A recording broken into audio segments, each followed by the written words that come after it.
normal. Whatever we don't spend gets put back to the House, but that's for working meals and headsets. We may or may not need them all. Are you okay with that? Okay, so I have the consent of the committee, Madam Clerk, so the study budget is approved. And Mr. Barrett, you have 6 minutes. Go ahead. Mr. Dufresne, what are the potential risks with the privacy and data of Canadians who continue to use TikTok? Well, we are investigating the consent practices, transparency of TikTok. The investigation is underway, so I can't speak about the substance of that investigation. But when we announced it, we did indicate that it would have a specific focus on children's privacy and younger users. So we are working hard with our colleagues from Quebec, British Columbia, and Alberta to complete this as soon as possible, and I hope to do so, as I said, in the next few months. So we're in a very, I think that there's a bit of a problem for Canadians who are trying to make an informed decision for themselves, parents who are trying to parent their children, for children who are trying to make informed decisions for themselves. We have a government who has said this app is okay for you to continue to use. However, the offices of this business that operate this platform must be closed. And there are specific risks, but we can't tell you what they are. So it's a complete absence of transparency. Now, you're an independent officer of Parliament, and so you serve a function that's important to help keep Canadians informed, to help be a check against some of what government does. Should the government have been more transparent with Canadians on a matter that deals with the protection of Canadians' privacy? And should the government have aligned their decision and announcements with the release of your report? Well, the government's decision announced on November 6th by the Minister of Innovation indicates that this is made under the Investment Canada Act. It's made on national security reasons. So our investigation is a different track. Our investigation is looking at the privacy of Canadians, in particular children. So we're moving that forward, but the national security component is a separate aspect. So I can't speak to that decision and to the reasons behind it. I wasn't part of it. I wasn't consulted on it. What I can say is that we have issued, myself and my colleagues from the provinces and territory, a statement on the privacy of children. And we make a number of points in there in terms of setting out our expectations for organizations, giving tips, highlighting certain things for parents and children, making sure that the privacy protections are highest, calling out organizations when their practices aren't clear enough. So we're going to continue to use the tools that we have, which is the promotion and the investigation power, and look forward to completing that. So I'm interested in your investigatory powers. Now, the government has ordered the closure of the offices of TikTok in Canada. So who are you going to investigate in the future if there's an issue raised with respect to TikTok? If they have no presence in Canada, if they terminate, as has been the order of the government, for very opaque reasons, and we have no metric, we have no measure to be able to judge whether those are good reasons or not, but they've ordered the closure of these offices. Who would you investigate? Who would you ask for documents from? Foreign entities? And would those foreign entities have any obligation whatsoever to participate or cooperate with your investigations?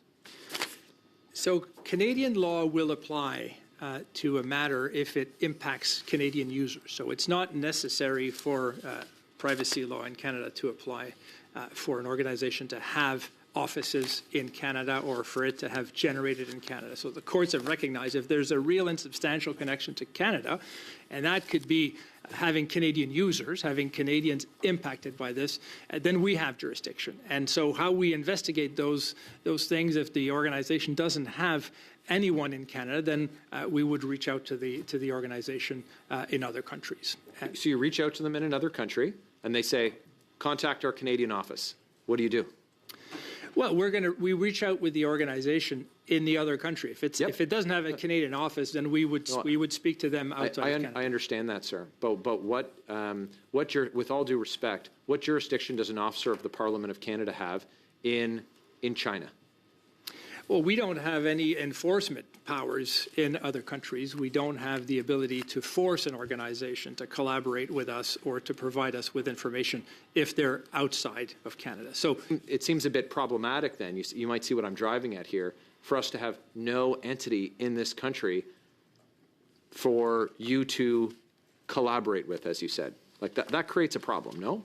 Well, certainly in terms of compelling powers. Right. If there's a refusal to provide us with documentation, it's easier if the organization is in Canada. Yeah, I expect it would be easier. And so it just seems odd that the government would say, this is so dangerous that we have to close the office, but it's okay for children to continue to use the app. So like, I guess what I'm driving at here is they need to pick a lane. Either it's okay, it's safe for Canadians, or it's not, and we just don't know. Isn't that a problem? Well, I'm focused on the investigation that we're pursuing. So we're interacting on this with TikTok. We're asking the questions. We're going to be publishing our report, as I say, as soon as we can. And that will contain our conclusions in terms of compliance with Canadian privacy law. Okay. Thank you, Mr. Dufresne.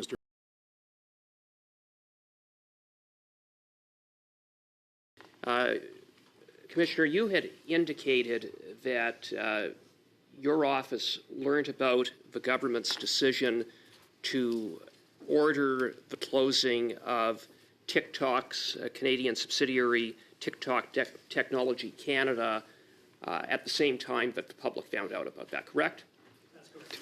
And has the government provided your office with any further information since that time? Not that I'm aware. I perhaps at the staff level, but I could confirm that. I don't think so.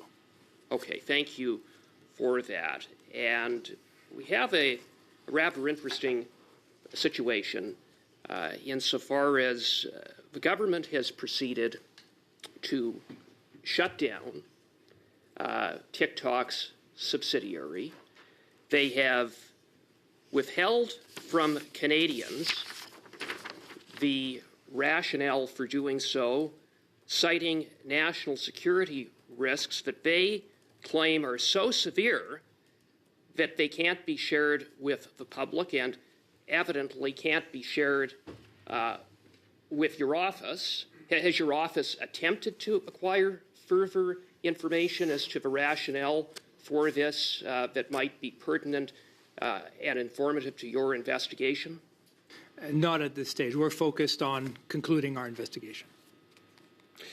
But do you not see that there might be information that could potentially be relevant?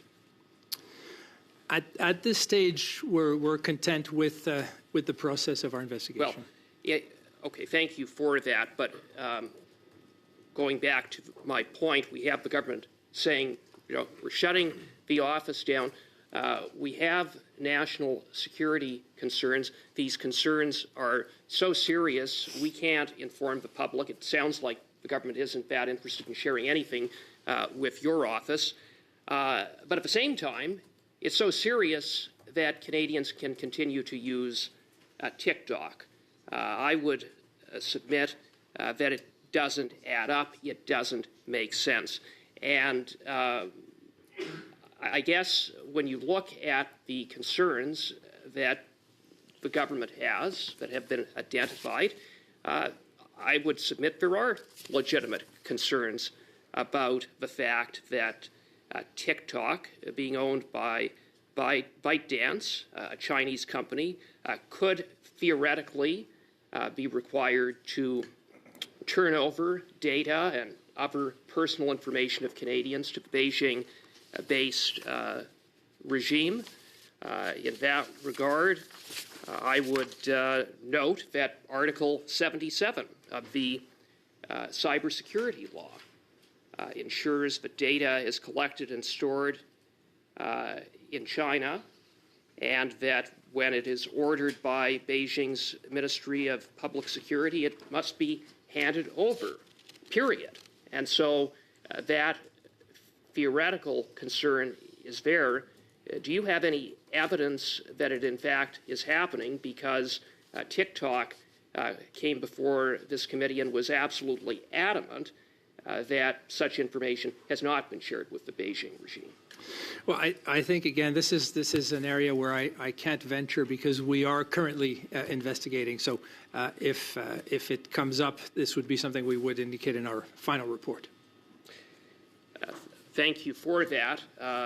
Shutting down the subsidiary of TikTok doesn't change the fact that Canadians are as vulnerable to such information being shared with Beijing-based regime, does it? Well, the app continues to be available, right, and so, Canadians can continue to use it. So Canadians face the same risk. Well, that's courts have found that Canadian law will still apply if Canadians are using it, even if you don't have a. Yes, but as you noted, Canadian law still applies where there is a reasonable and substantial connection. But as you also said, your enforcement powers or the ability of Canadian courts to enforce matters and decisions don't exist for all intents and purposes in in the country of China, controlled by the Beijing-based communist regime. So, again, my point with that preamble is simply this hasn't changed a thing from the standpoint of protecting the privacy of Canadians, but what it has done is muddied the waters in a considerable way. The government has been completely lacking in transparency and it's completely.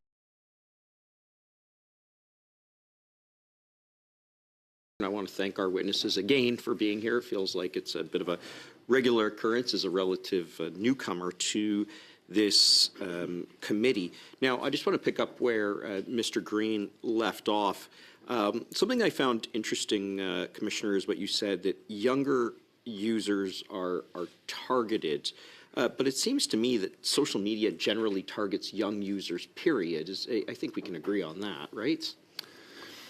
Well, there's targets all users, but I don't think I said it targeted younger users. There's a high number of younger users. So those are my words, higher number. Now, when it comes, though, you've got several issues with privacy. You've got issues with privacy that are contemporaneous with use, and then you've got issues with privacy that exist regardless of whether someone uses, as in tombstone information, that type of thing. Do you get what I mean by that? Yeah. So obviously, younger users become older users. So would the concerns not be the same across social media platforms that would apply, because even despite the fact that TikTok is targeting younger users? Well, we've made the protection of children's privacy one of our priorities, and that's something that's shared internationally. So we did it recently with the G7 counterparts. We issued a statement saying, build AI with the best interest of the child at heart.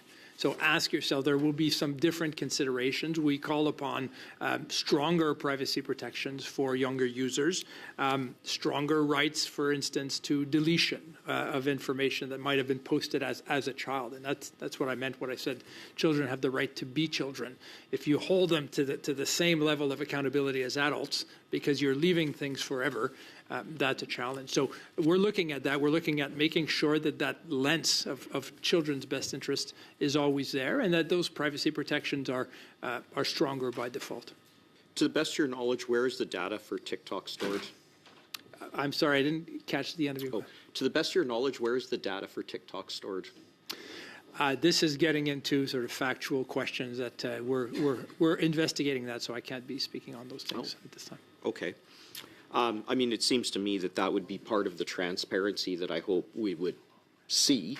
I didn't think that was a question in dispute, but obviously it may well be. So I'll pivot to this issue of transparency. Now, my colleague, Mr. Cooper, spoke about the failings of the government, and as I understand it, there are two parallel issues. You've got the government winding up the TikTok, I won't say brand, but whatever business entity in Canada. And then you've got a related issue with your investigation.